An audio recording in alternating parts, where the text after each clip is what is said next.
All right, let's do it. Oh man, the days of permission slips, gotta love them. Mm-hmm. Sometimes I feel like I still should have a permission slip sometimes. Oh man, but yeah, thanks for coming back on here in the weight room and sharing a little bit about your experience with fasting and I think it's one of those things it's kind of like it has so many different avenues to talk about. You have obviously the diet side of it, the weight loss or whatever side of it you want to talk about. You also have the mental kind of toughness side of it. You have just so many different avenues to go down. But first, before we get too deep into the fasting side of things, though, if you just want to kind of briefly, introduce yourself, tell us a little bit about you. And if you want to, jump back into more on him, you can go to episode 19 and listen more on his story. But just a brief introduction would be great. Sure. My name's Jason Gardner. I'm a retired SEAL Master Chief. I did 30 years in the SEAL teams.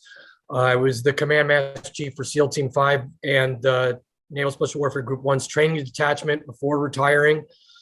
And now I'm a leadership instructor with Echelon Front. And we say that every problem is a leadership problem, and that's what we do. We help people problem solve using leadership. So that's me. I've got 10 deployments, or 9 deployments, and 5 combat deployments. Gotcha. So yeah, I think this idea of leadership is so, I think, important, especially nowadays with just the world and the state that it's in, just trying to almost everybody being a leader in their own life, just trying to do what they can do and take a little bit of a messed up situation and try to kind of fix it within their own circle. And I think if we can all do that a little bit, then not that the whole world will be solved, but I think it will definitely make things a whole lot better. Just kind of my 2 cents on it. Yeah, leadership starts with you. And if you fix what you can control, then your world will be better. It seems so, well, I guess it is very, very simple. But at the same time, sometimes not specifically very easy, when we talk about trying to, fix or untangle an issue or just, your whole life. Sometimes it can be very challenging. And really one of the ways that I like to approach things from the side of like leadership amongst myself or, creating a better life is really through health. It's through fitness. It's through what can I put into my body to get a better outcome. And I think that's one small way that we can all make a difference within our own life. And, fasting is one of those avenues you could take. It's one of those things that you can do to see results on many different fronts. And it really depends a lot on your diet, how difficult it's going to be. There are critters living in your gut biome that like to eat sugar, and so they will release hormones that make you want to eat more sugar. And so there's all kinds of things on like that. A lot of times people eat and they're not really hungry, they're just bored. And so I think about that a lot on days that I fast. I'm like, well, am I really hungry or am I just bored? And I used to really suffer when I had a really high sugar, high simple carb diet. Whereas if I went 6 hours without eating, I would get all shaky and, like hypoglycemic and feel like crap. And just was just thinking, dang, this isn't good. If I was actually a hunter gatherer and I was forced to, or if I failed at a hunt, I'd be screwed. Because you have to be at the top of your game when you're hunting animals. And so if I missed one, I'd be screwed. And now I had to go a long period of time and now I'm all shaky and freaking out, then I would be screwed. But if I was a hunter gatherer, I wouldn't be eating sugar all day. So, and essentially, if you're not careful, that's what you're doing. If you're not careful with your diet, if you're not paying attention, even if you're eating fruit all day, you're still consuming sugar all day and you're spiking your insulin. What started me on this whole journey was my last deployment. So I typically, during the workup on deployment, your hours are really screwy. It's hard to set a schedule because you're constant traveling for the training and then you do the deployment. So what happens is I get completely out of shape during the workup and then get back in really good shape on deployment because there's nothing else to do. And I just claw my way out of debt every deployment too, because nothing to spend your money on. Come back from deployment. On my last deployment, I'm like, well, I had better figure this out because this is my last deployment. And I went on my last deployment. I'm 5'6", and I was weighing in at like 193. Really, I was really heavy, and I was not carrying it all in my gut, but just all over. And that was a factor of me eating all day and drinking too much. And drinking craft beers. So like, if you can imagine essentially every day I'm knocking back 2 or 3 Guinnesses on top of eating all day and everything. And that just, where'd that lead me? 193 pounds. So I had some real smart guys at the team that were super into this nutrition. And I was like, they saw me eating salads and stuff. And they're like, hey, you trying to change your diet up? And I'm like, yeah. And they go, well, you shouldn't be eating that that yogurt you're eating there is so loaded with sugar, it's not even funny. I'm like, oh, what do I eat? And they go, no, you need to read about it. And so I'm looking up here. I think I have the book on my shelf, but the book that I read was, oh, shoot. It was the Primal Blueprint, and it's up there somewhere, but that's what they said to read. So I started reading that book. And basically he's talking about going into a paleo diet. And there's a brief discussion in there about the benefits of fasting. And there's brief discussions in there about the benefits of cold exposure, both of which I started experimenting with right away. And so I shifted over into this keto diet, and I was in a real strict keto diet for a good 2 months until I got where I felt that I wanted to be with my weight. And then I shifted back into a modified paleo diet where I was trying to keep my carbs minimum, but it wasn't as strict as the keto was. And this whole time I started doing a 24-hour fast once a week. And then I popped that up to twice a week. So twice a week I was doing a 24-hour fast. And initially the fasting was difficult, but I got used to it. And I got to the point where, as I was telling you, like if I went 6 hours without eating, I would just feel terrible, feel stupid. And now it was no factor. And, in that transition into ketosis, I actually feel as if I get mentally sharper as well. So I was sticking with that diet or that protocol for a while. And I came back from that deployment. And I was still doing paleo and still doing 2 24-hour fasts a week. I hadn't quit drinking yet, though, but that comes later. And then because I had some traumatic brain injuries and some severe PTSD, I got to go to this thing called the National Intrepid Center of Excellence at Bethesda, where I went to like an inpatient treatment. I was at the Bethesda Medical Center for a solid month. And they looked at everything, right? And the nutritionist, when she pulled my panels on all my blood, and they'd taken like 14 vials of blood from me, she's like, hey, your cholesterol numbers are high, but that's fine. Your ratios between LDL to HDL, they're really good. It's like 1-3, which is ideal. And so your ratios are really good. Your heart rate your blood pressure is really good. Prior to that, I was borderline hypertensive with high blood pressure. Your blood pressure is looking good. Your testosterone is really good. So much so that they were curious if I was supplementing, and I wasn't. And so that was all good to know, and an interesting thing is like my nutritionist there said, she goes, so what's your diet like? And I said, well, I'm basically eating a paleo, high fat, medium protein, lots of leafy greens. She's like, yeah, good. Basically she admitted to me, or didn't admit, she just stated that her entire education in the food pyramid was dead wrong. So I stuck with that. Then with great results, and then I got out of when I retired, I started experimenting doing some longer fasts. Like I did some 3-day fasts. and things like that. And I used to be like in pain all the time. I had a lot of inflammation, so I'd have joint pain all the time and just generally be in a lot of pain. And I noticed about the second day of that 3-day fast that all went away. And it just, and that apparently is real common. So Peter Attia, I don't know if you follow him or not, but Yes. he does some pretty extensive digging into the fast, and he was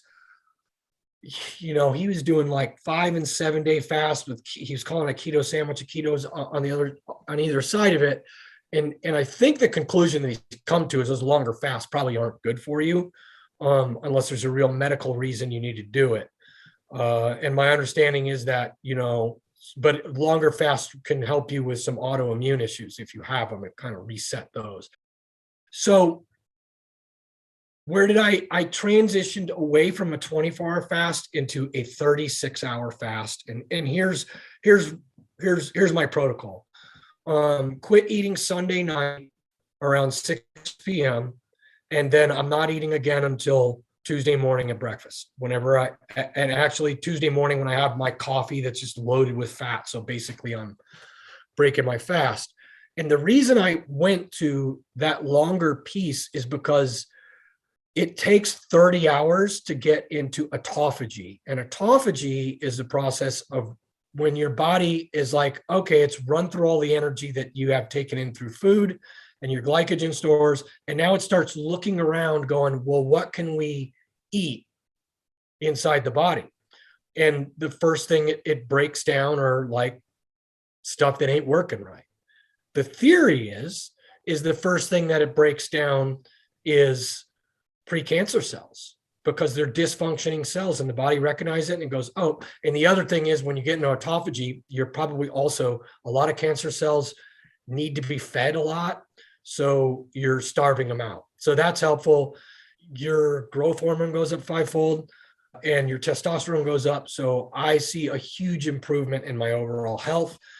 The reason I do it on Mondays is because that's not a likely night to have somebody over for dinner, because taking a meal with people is really a social event. And I don't ever want to say, well, I'm fasting today and not do it. So that's why Monday just seems like the night that makes sense, because I won't be tempted or forced into eating if there was a social event. Because honestly, if like friends were in from out of town and we were going out to dinner, I'll sacrifice the fast to have dinner with them, because I think it's the right thing to do.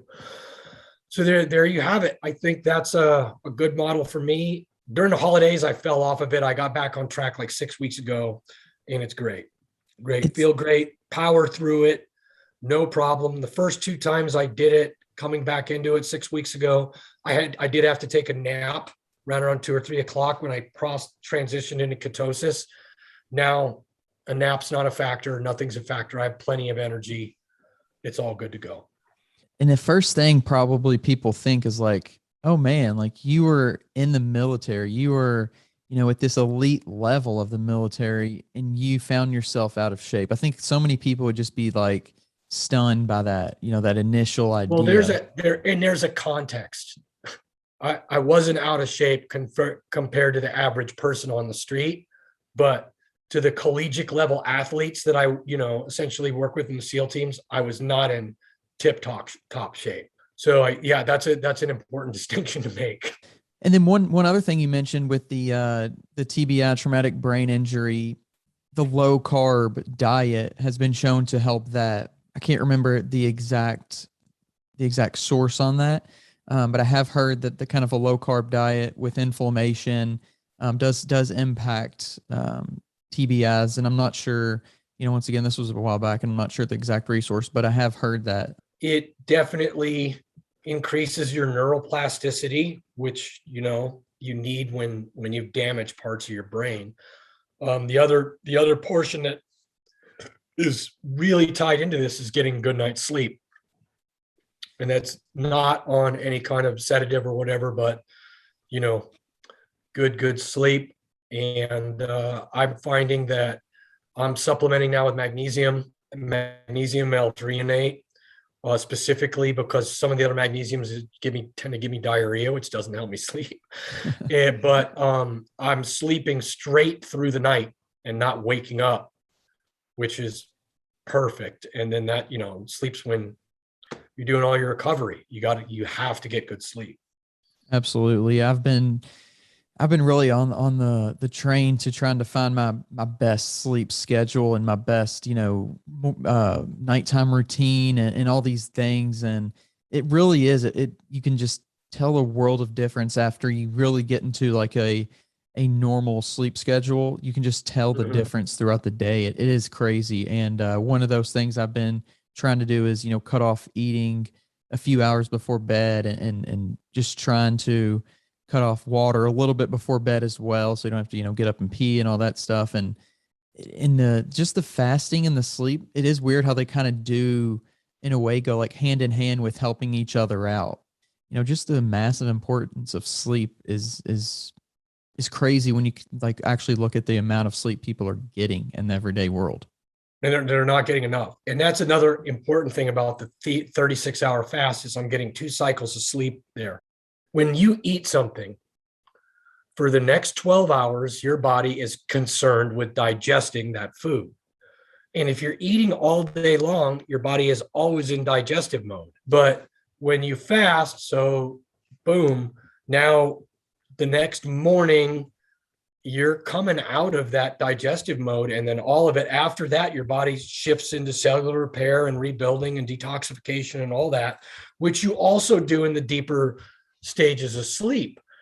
But if you're stacking those together like you do with a 36-hour fast, then I think that the results are a lot better as well. Yeah, it is cool. I think just people finding their optimal kind of diet and sleep could be, a massive change in the disease rates we're having. I think those two right there, even if you just completely throw out exercise, which I certainly wouldn't want to, but, completely throw that out the window, it's just getting a better hold on the two things that you're doing no matter what. Everybody has to sleep and everybody has to eat. How we do it though, I think that's the key right there. How, and it's so weird because I feel like we don't get taught, we get taught from a perspective of like how everybody else is doing it. That's how we do it. But we don't get taught a good way to do it. We just kind of, oh, this is what my family did, or this is what, I see wherever. So that's how I'm going to do it. And a lot of times that role model is not probably the best one to go with. So I think, what can we do to help push a better, a better norm in those two areas? I think podcasts like this help. I'm not a big fan of sitting around and waiting for the government to do it for us. So, this information's out there and people talk about it and have discussions about it. And then that's great. And then the access to the information that we have right now is stinking unprecedented. The fact that we can just for free see what Rhonda Patrick is up to, see what Peter Attia is up to, see what Huberman's up to, all these great scientists that are out there that can lay the data out. And we just didn't, 10 years ago, you didn't have access to that. Yeah. Maybe 5 years ago you didn't because they weren't doing podcasts, but now they are. And it's fantastic. And so I think we're on the cusp of real exponential growth where people's health will get better for all the people who want their health to get better. And some people don't care, and whatever, that's their deal. Yeah. Yeah. It is weird how people don't, like all people don't have that like survival instinct of how can I live longer? I think that's such a weird aspect to our humanity. Most other animals, it's like, oh, I'm going to do whatever it takes to survive. And in a way, I think we maybe think like that, but it's on such a short-term basis, and not a, not a 90, 100, how, what is the potential of humanity? Yeah. Yeah. And then, not only living longer, but feeling better while you're alive. Right. Yeah. That's another really good point. We do have all this modern medicine to help keep us alive, but it's sad to me to see and hear when people in their late 30s, 40s, and 50s are saying, I wish I could, or, I'm too old for that, or, things like that, to where, why couldn't a 50-year-old do the same thing maybe not at the exact scale, but to do the same things he was doing when he was 20 and 30. It just, to me, it seems like we are limiting ourselves so much, and it has, 99% of to do with our habits and such a little to do with, the reality of the situation. Actually, and it's funny you mentioned like the all those people and all the people that I listen to on podcast as well, and and just the huge influence I feel like that Joe Rogan has had on this world in such weird ways, like just because of all the people he's had on his podcast who he's influenced to make his own podcast. And now, you have some of these just little geniuses out there in every field that he's had on start their own thing. And now, you have all this access, like you're saying, just this information overload of brilliance. Yeah, right. But it's awesome. They say that, someone can judge you by by looking at who you hang out with. And then, if you're essentially sitting around, you're listening to Joe Rogan, and when he's got good guests on, because he has a pretty broad spectrum, and I guess, when he has a comedian or an MMA fighter, there's value in that too. But, when he's got some of these software engineers that are working on artificial intelligence, and a lot of these different doctors and neuroscientists and stuff, that's fantastic. And then if you can just, because of podcasts, you can sit around and listen to them for 2 or 3 hours. And then how much better does that make you? A lot better. Yeah, it is cool. I think just to have it at our fingertips nowadays. But kind of getting back to the fasting aspect of things, was there any like education from the military side of things, like saying, hey, this is maybe how we should be eating? Or is it kind of just like, hey, here's access to food, like, whenever you have time, whenever you feel like eating, just go get food? Well, at the SEAL teams, we had a nutritionist, and she would teach classes on healthy ways to eat. But the military on the broad spectrum doesn't have that because there's just a lack of money.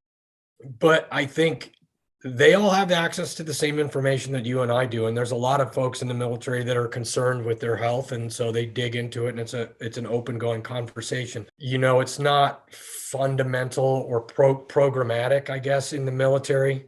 And in the military, like whenever you started doing these new habits of how you're, eating and things, did you have any concerns about like, is this going to affect me in a way to affect my performance at all?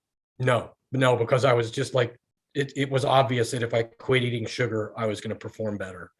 And some of the other things I was giving up, processed foods and things like that. And then, diets are funny. People get all attached to whatever their diet is, and then it almost becomes like their sporting team, and they want to argue about it and all that. And at the end of the day, if you look at any of the major diets, what are they telling you to do? Don't take in sugar and avoid processed foods. And if you just do that, you're probably good to go, whether you eat straight carnivore or you're a vegan.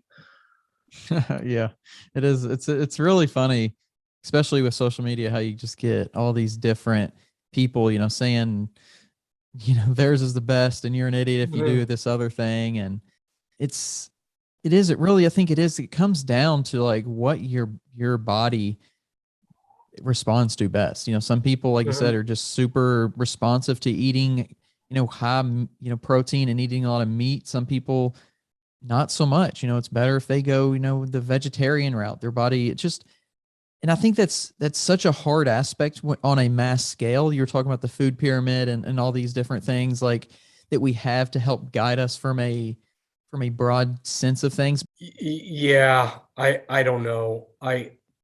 The vegetarian thing is difficult because you need to eat a whole hell of a lot to take in enough protein to stay healthy as a vegetarian. And what does that mean? That means that we got industrial farming going on where they're monocropping, and that means just growing one thing of GMOs. They're spraying everything with Roundup.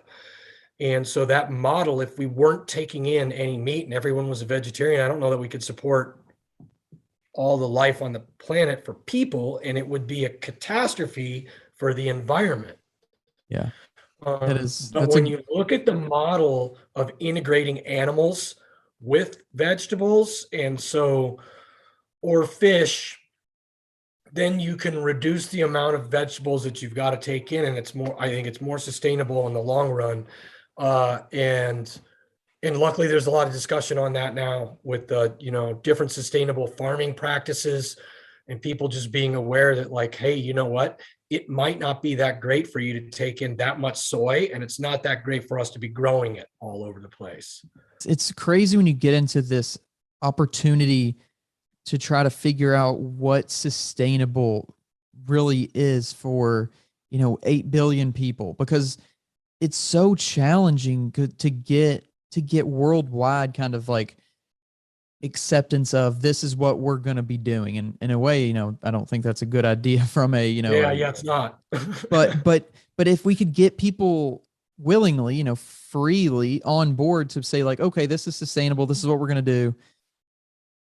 It to me, it'd be so challenging. Like, what does that even look like? Because there's just so many people. There's so many people, and we're growing. It looks like you have more small farms, and it's not the most efficient model from a straight economic standpoint, but it is the most robust model, and it's the best model for the environment. And again, we get there by having discussions about it. We get there by Joe Rogan having Joel Salatin on his podcast. So now everybody can have that be part of their conversation, and Joel Salatin, him, Jordan Green, they're kind of on the cutting edge of regenerative agriculture.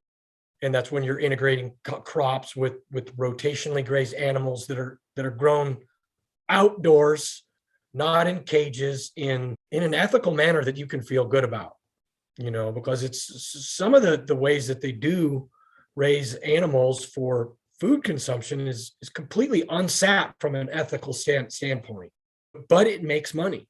And so we have these discussions, we move in the right direction. People are modifying laws to support this kind of stuff, and it just doesn't happen overnight. But I think as a whole, we're going in the right direction.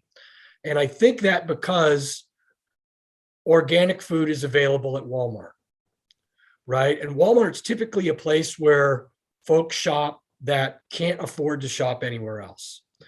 And even folks that are economically depressed are willing to spend more money to get the organic option, because Walmart's not putting out there because they want everyone to feel better. They're putting it out there because they're selling the products, And so that's a good indicator that we're moving in the right direction. And I think we'll keep moving in that direction. Talking about, you're talking about spraying things on fields, and, that new study that came out saying, and I think we all knew, obviously putting things on our food in the long term probably has some negative effects, but the study that said that, the certain pesticide, some ingredient in the pesticide or ingredient, whatever you call it, it is causing, worldwide obesity rates. And, it's affecting our gut, and then, that leading to just more issues. But yeah. I mean, why wouldn't it?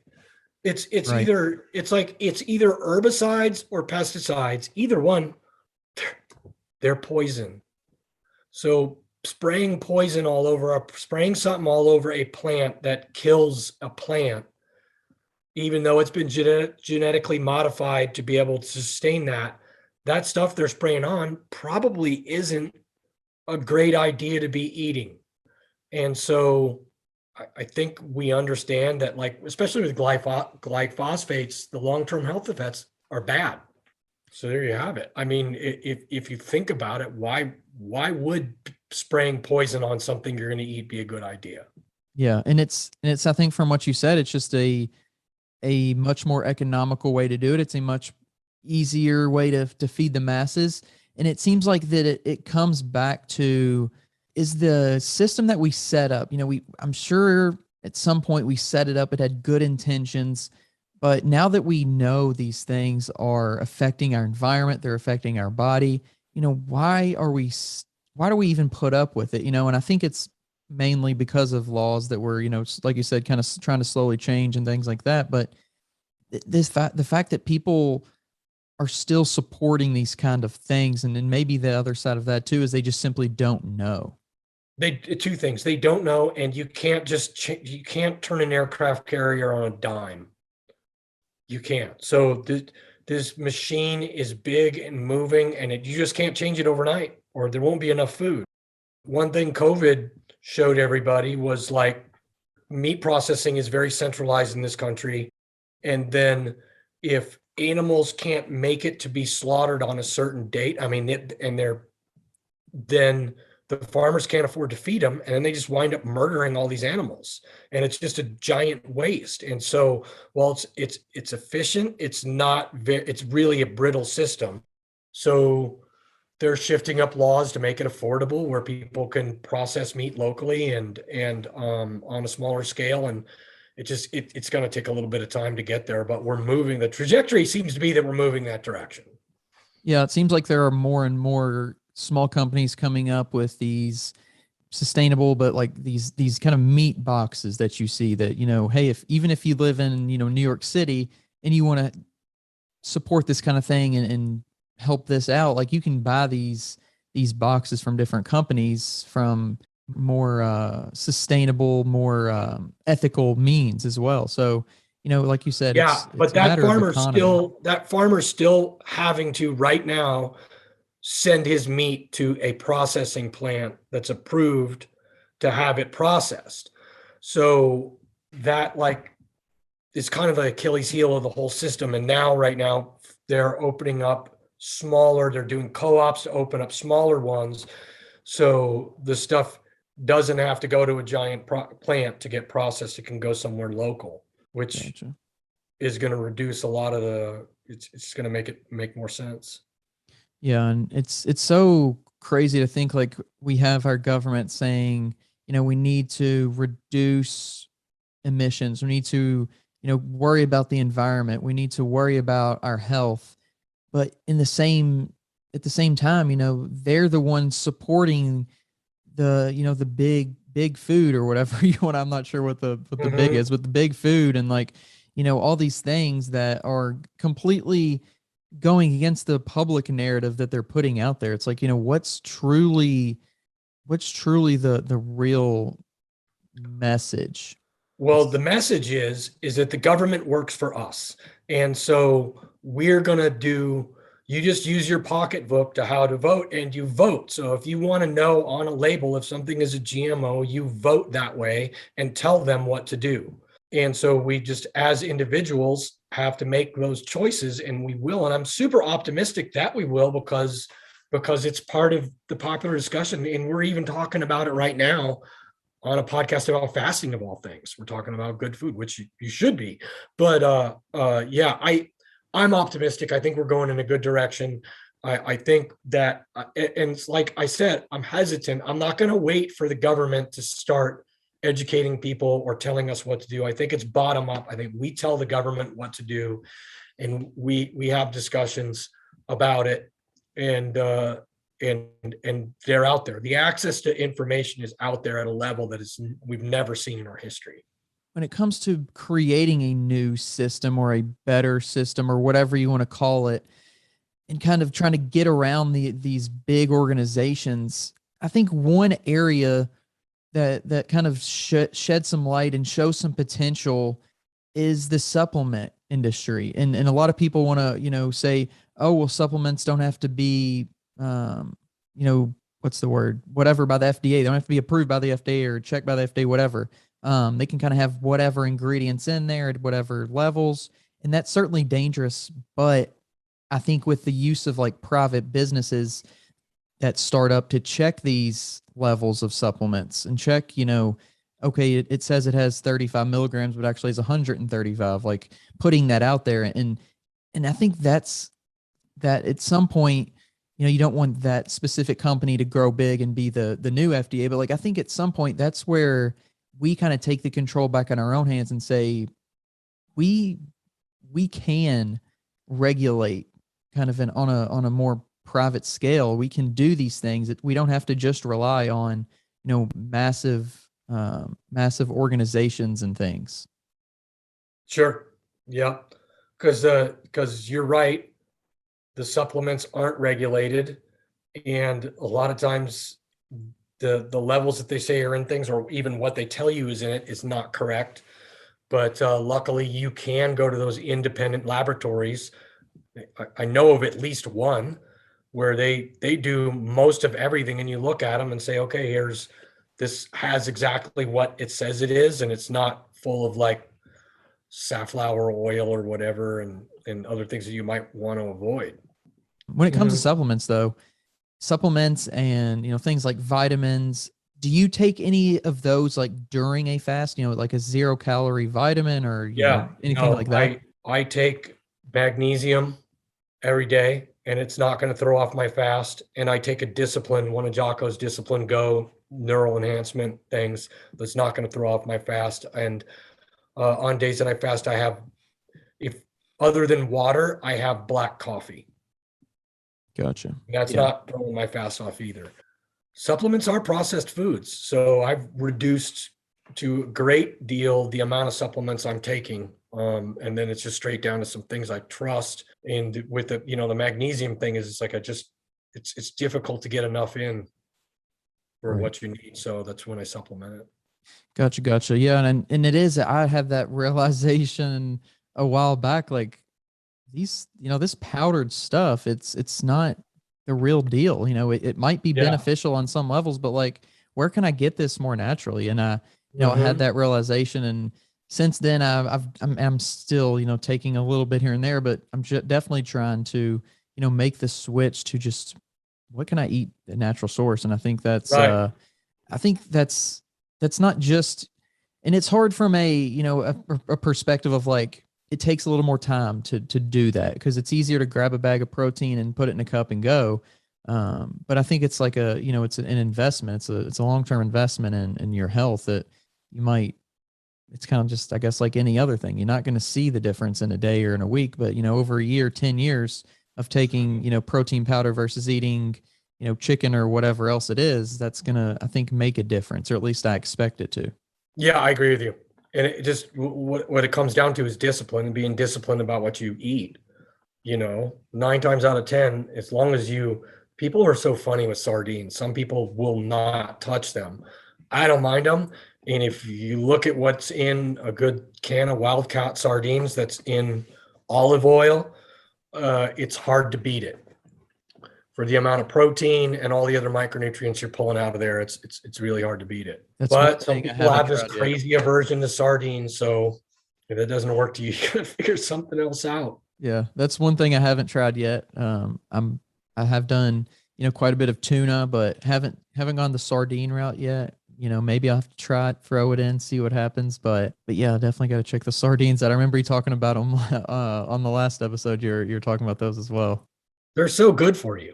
And if you're already eating tuna, I don't think that the sardines, the flavor, you're going to be fine with the flavor. Gotcha. Yeah, definitely. I gotta just make sure you're getting a good wild caught, sardine. One thing that I've experienced with my fasting, and I haven't done it super long, I've really just been getting into it, but I've noticed that I've been doing it kind of a slow process, not jumping all the way to a 7-day fast, going crazy with it. I started out with more of a probably 10-hour fast for a very short amount of time, went to a 12-hour, and now I'm kind of at that 16-hour point. But one thing that I struggle with, at least, is maintaining weight. I try to be at a certain weight point. I want to be at a specific weight point. I don't care about getting super big, but I don't want to lose too much weight, and that's what I've seen the last few weeks. Really not too much the first really 5, 6, 7, 8 weeks, but the last few weeks I've been maybe losing a few pounds. But I didn't know if you had any experience with that, throughout, maybe after, of course, you were trying to lose a little weight, but after you lost that initial weight and you were just trying to maintain, did you have any specific struggle with that? No. Eat more in a smaller window. To get to the right spot that you need to be with interval eating is you need 18 and 6 to get the best. 18 not eating, to get any good effects out of it. You need to get 18 and 6, so you're eating during a 6-hour window. You do a YouTube search on the snake diet guy. He's a power lifter up in Canada. He eats like during a 2-hour window. Wow. He's jacked. That's nuts. And he goes into explaining exactly why he's jacked. He's doing 72-hour fasts on the regular. And, if your growth hormone goes up, you're going to put on more weight. It's just, there are a bunch of other little pieces. What's your sleep doing? What are you taking in and all that? Getting to that 18-hour, I definitely feel like I'm there now. I could definitely push it to that point. And it really is. It's like once you hit that, at least for me, once I hit that hunger point, and I really, it's just a 20 minutes and it's gone. It's that hunger pain is gone. And, I try to drink, consistently drink water throughout before I'm eating. And it's really not that challenging. And like you said, it has a lot to do with like, are you being active in some way? Like, are you staying busy and not thinking about it? I think just the thought of it for a lot of people is very hard to overcome. Yeah. Yeah. And if you really examine what you're feeling, I guarantee you it's not that you're really hungry, it's that you're bored. And so that's what it is. That's what you got to power through. I think there's so many different kind of mental struggles and mindsets when it comes to diet. I don't know. I think there's just so much. I think really eating is 99% mental. It's probably just 1% just open your mouth and chewing. Mm-hmm. Yeah, I agree. I mean, for me, I just can't have any. If there was a bowl of stinking candy corn on the table, I wouldn't be able to walk by them and not grab a handful. So I try to be smarter than I am dumb and not have the stuff in the house, because then you don't have to struggle with it calling to you, and then all the rationalization that you're going to do, as you walk by it. So if you just start bringing only healthy stuff into your house, that's step one. Then you don't have to overcome that urge. Surrounding yourself with good food. It's the same as like surrounding yourself with good people, surrounding yourself with, just positivity all around. Yep. When it comes to, you mentioned kind of your routine a little bit, but like when it comes to that after your fast, how do you typically handle, that first real meal after a fast? So the first real meal, I typically try to take in something that's got good fat and a probiotic. So I like to have some avocado, some sardines, and some sauerkraut or kimchi coming back into it. That's just going to really supercharge my gut biome, and I want to get good fats back in my body.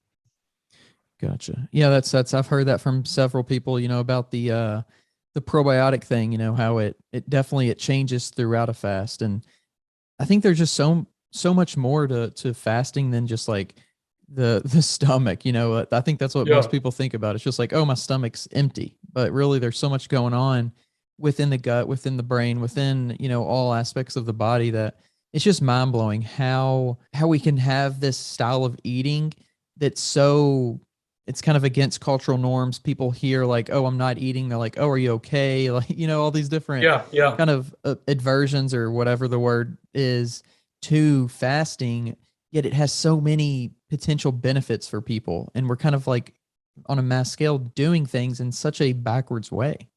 Mm-hmm. Yeah. I mean, I'm 52 years old. I live a really active lifestyle, and I'm not in any pain at all. Yeah. So that's awesome. That there's a huge amount to be said for that, and it has to do with the lifestyle choices, specifically with the diet and the fasting, because I wasn't like this before. I used to be in chronic pain all the stinking time because I was all inflamed and my health was awful. And I think that's where a lot of people are currently, whether they're 50, 40, 30, 60, 80, it doesn't matter. We're just such a society of being in pain and covering that pain up with, whether it be, prescription drugs, other drugs, whether it be with, things like to cover it up with like caffeine or whatever it is, sugar, all these things that are kind of hiding the true issue. And yeah, I think fasting can definitely be at least a potential method for people to learn about. And if you had one piece of advice when it comes to fasting for people out there who have never tried it, what would it be? So our ancestors, I doubt that they had a refrigerator to go to get food out, because there was no electricity and there were no refrigerators and no stores. And so think about them, think about it. What was it like? Obviously, we're designed to go longer periods of time without food because there just isn't that much food out there.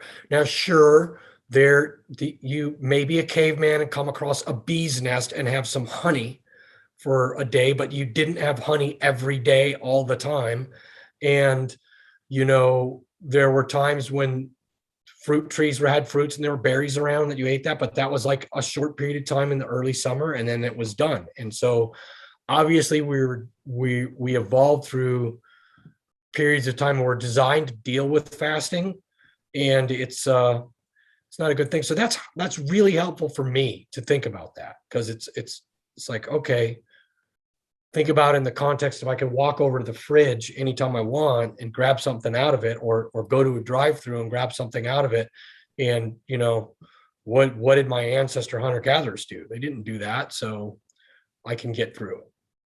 It's kind of rewiring the body in a lot of ways. And it doesn't happen overnight. And so another thing I'll tell people that are getting ready to fast is that the first couple of times it's going to be hard.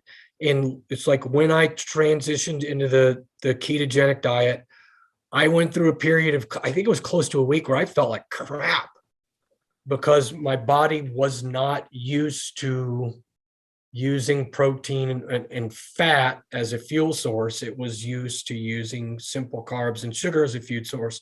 And so it took a second to kind of switch over. But then using fat as a fuel source for me is just a much cleaner burn. I feel better. I don't feel jittery when I haven't eaten in a little while. And all my numbers are great. Yeah. And so that I'm not a doctor, but I did go to that treatment and they did every test on me possible. And the doctors were really happy with where all my numbers were.